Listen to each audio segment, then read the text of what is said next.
शिवसेनेमध्ये दोन्ही शिवसेनेमध्ये एकमेकांच्यावर आरोप प्रत्यारोप या ठिकाणी पाहायला मिळेल. शिवसेना ठाकरे गटानं असं म्हटलं की आम्ही रामदास कदम यांच्यावरती आपणच असं दावा तो दाखल करू, ज्या पद्धतीनं भाषण केलं, ज्या पद्धतीने टीका. याबाबत कोण कोणावर काय टीका करतं आहे याच्यापेक्षा रामदासभाई हे आमच्या शिवसेनेचे प्रमुख नेत्यांपैकी एक आहेत, ज्येष्ठ आहेत. त्याच्यामुळे त्यांच्याकडे जी काय माहिती आहे ती आमच्याकडे असू शकणार नाही आणि त्यांच्या अनुभवातनं कदाचित त्यांनी ते केलेलं स्टेटमेंट असेल आणि त्याच्यावर त्यांनी आज सविस्तर पुन्हा एकदा पत्रकार परिषद घेऊन माझ्या माहितीप्रमाणे 2014चं जे राजसाहेबांचं भाषण आहे त्याचा देखील दाखला त्यांनी दिलेला आहे. त्याच्यामुळे त्यांनी त्यांच्या वक्तव्याचा खुलासा केल्यानंतर त्याच्यावर मी बोलणं योग्य नाही.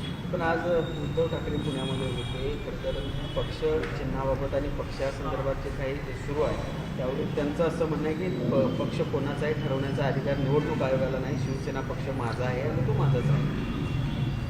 बघा, एखादा निर्णय खासदारकीचा निर्णय त्यांच्या बाजूनं लागला, निवडणूक आयोग चांगला आहे.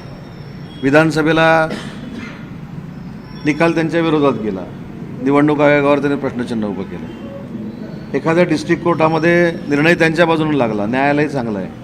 एखाद्या हायकोर्टामध्ये निकाल त्यांच्या विरोधात गेला की न्यायालय चांगलं नाही. त्याच्यामुळं मला असं वाटतं की त्यांनी कुठच्या तरी एका गोष्टीवर पहिलं कन्फर्म एक झालं पाहिजे. त्यांचे नेते एक बोलतात, त्यांचे प्रवक्ते एक बोलतात, ते एक बोलतात. त्याच्यामुळे त्यांच्यामध्ये संभ्रम निर्माण झालेला आहे आणि ज्या पक्षामध्ये संभ्रम निर्माण झालेला आहे त्यांच्याबद्दल आम्ही बोलणं अजिबात योग्य नाही. त्यांचं विधानसभेला काय झालं हे देखील तुम्ही बघितलेलं आहे. आमचा रिझल्ट हा 80पैकी 60 होता, त्यांचा रिझल्ट 100पैकी 20 होता. त्याच्यामुळे आम्ही डिस्टिंक्शननं पास झालो होतो, ते काठावर देखील पास झाले नाही. पण एकमेव सकाळी उठल्यापासून माननीय एकनाथ शिंदे साहेबांवर टीका करावी हा त्यांचा एक धंदा बनलेला आहे. परंतु एक त्यांना कळत नाही आहे की जेवढी ते एकनाथ शिंदे साहेबांवर टीका करतील तेवढी शिवसेना जी धनुष्यबाणाची आहे ही जोमानं वाढते. कारण त्या शिवसेनेचा विचार फक्त आणि फक्त हा वंदनीय बाळासाहेबांचा आहे.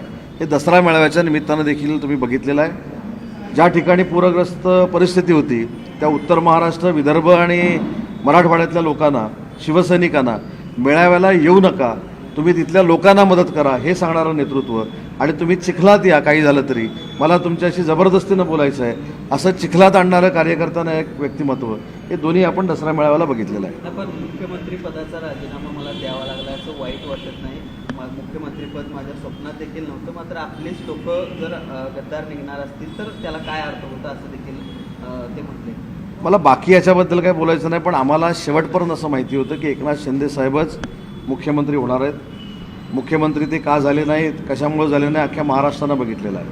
आणि ज्यावेळी एखादी पक्षातली मोठी व्यक्ती, पक्षप्रमुखच मुख्यमंत्री होत असतं तर आम्ही सगळ्यांनी त्यावेळी सपोर्ट केला ना. परंतु आम्हाला असं सांगण्यात आलेलं होतं की काही दिवसानंतर पुन्हा एकदा आपण ज्या चुका घडलेल्या आहेत त्या दुरुस्त करू, आपण नॅचरल अलायन्सकडे जाऊ, आपण भाजपबरोबर अलायन्स करू. हे सगळं आम्हाला सांगितल्यामुळं शिंदेसाहेबांच्या नेतृत्वाखाली आम्ही तिथंच थांबलेलो होतो. परंतु ज्यावेळी आम्हाला कळलं की हे होतच नाही त्यावेळी करोनामध्ये हा उठाव करणं योग्य नव्हता, कारण माणूस माणसाचा राहिलेला नव्हता. त्याच्यामुळं करोना झाल्यानंतर आम्ही सगळ्यांनी एकनाथ शिंदेसाहेबांना विनंती केली की साहेब आपण नॅशनल अलायन्सकडे गेलं पाहिजे, भाजपाबरोबर गेलं पाहिजे, आमचं नेतृत्व आपण सगळ्यांनी करावं, तुम्ही करावं.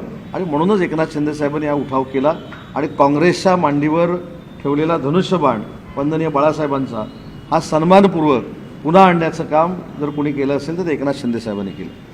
आज चंद्रकांत दादा कोल्हापूरमध्ये होते, त्यांनी भाजपकडून आता विजयी संकल्प मेळावे देखील घ्यायला सुरुवात झाली आहे स्थानिक स्वराज्य संस्था निवडणुकांच्या अनुषंगानं. महायुतीबाबत अजून स्पष्टता नाही आहे, पण पूर्ण स्वबळाची तयारी भाजपकडून कुठेतरी जिल्ह्यामध्येच किंवा पश्चिम महाराष्ट्रामध्ये विशेषतः सुरू. आज राज्याचा मंत्री म्हणून मी कोल्हापूरमध्ये एखाद्या कार्यक्रमाला आलेलो आहे आणि मी जर सांगितलं की आम्ही स्वबळावर लढणार आहोत, मला ते अधिकार आहेत का?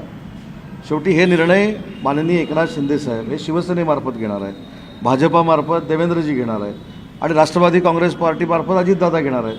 त्याच्यामुळे मी मंत्री आहे, मी माझ्या कार्यकर्त्यांचं, शिवसैनिकांचं मनोबल वाढवण्यासाठी स्वबळाचं जरी बोललो तरी मी आत्मचिंतन केलं पाहिजे. मी दुसऱ्या कोणाला सांगत नाही, मी स्वतः आत्मचिंतन केलं पाहिजे की युतीवर बोलण्याचा अधिकार मला आहे का, युती करण्याचा अधिकार मला आहे का. जे नेते ठरवतील ते होणार. परंतु आमच्या पक्षाची भूमिका शिंदेसाहेबांच्या नेतृत्वाखाली स्पष्ट आहे आणि त्यांनी स्वतः दसरा मेळाव्यामध्ये सांगितलेलं आहे की महायुतीनंच आम्ही स्थानिक स्वराज्य संस्थेला सामोरे जाणार आहोत. आज खरं तर सर्वांना पुरस्कार दिला. या पुरस्काराच्या पूर्वी तुमची खुर्ची बाकी झाली, नंतर पुरस्कार वितरण झाले. आता अशोक बाबा ज्यावेळेस बोलायला राहिले त्यावेळेस एक मिश्किल टिप्पणी केली गेली की तुमच्या हस्ते पुरस्कार दिला, पण तुमच्याचं जे भाषणाचं जे विरोध होता एक मिश्किलपणे ती टिप्पणी केली गेली. कसं पाहताय? माझ्यापेक्षा नेते नाही नाही, मला असं वाटतं की असे कार्यक्रम वारंवार झाले पाहिजे. राजकारण म्हणजे आम्ही एकमेकाचे दुश्मन नाही. मी जे सांगितलं की काही काळ माझे पालकमंत्री मुश्रीफ साहेब होते, तसं मी कॉलेजला असताना माझे मित्र बंटी साहेब होते. त्याच्यामुळं मैत्री सोडायची, वैयक्तिक संबंध सोडायचे आणि एकामेकाला जाऊन बिलो दी बेल्ट बोलायचं ही काही लोकांची संस्कृती आहे, ती आमच्या तिघांची संस्कृती नाही. कदाचित मी कॉलेजला कोल्हापूरमध्ये होतो म्हणून छत्रपती शाहू महाराज यांचा जो कोल्हापूरचा संस्कार आहे तो आम्ही पाळत असू, पण सगळंच राजकारण खालच्या पातळीवर जाऊन करायचं हे योग्य नाही. आणि म्हणून जो कार्यक्रम आहे तसं वागलं पाहिजे. अशोक सराफ साहेबांच्या कार्यक्रमाला यायचं आणि गंभीर काहीतरी बोलून जायचं, युती होणार नाही, युती होणार आहे, काय अर्थ आहे त्याला? त्याच्यामुळं अशोक सराफ साहेबांच्या कार्यक्रमाला त्याच पठडीतली भाषणं झाली पाहिजे. म्हणून आम्ही खेळीमेळीच्या वातावरणामध्ये बोललो. त्याच्यामध्ये मला बंटी साहेबांनी कानात जे सांगितलं ते अतिशय महत्त्वाचं आहे. त्यांनी हे सांगितलं की उद्या अशा पद्धतीचे कार्यक्रम हे वारंवार झाले पाहिजे. एक वेगळा राजकीय संदेश लोकांपर्यंत गेला पाहिजे की राजकीय लोक देखील मिळून मिसळून राहतात. आता हल्ली तुम्ही बघितलं आहे, सकाळी उठल्यापासून शिव्या घालायच्या, ही काय राजकीय संस्कृती नाही. म्हणून मी इथं उल्लेख केला की स्वर्गीय यशवंतराव चव्हाण साहेबांनी जो वारसा आम्हाला दिला आहे सांस्कृतिक चळवळ जपण्याचा आणि छत्रपती शाहू महाराजांचा जो वारसा आहे तो आम्ही जपतो आहे आणि त्याची पोचपावती सर्टिफिकेट आम्हाला अशोक मामाने दिलं.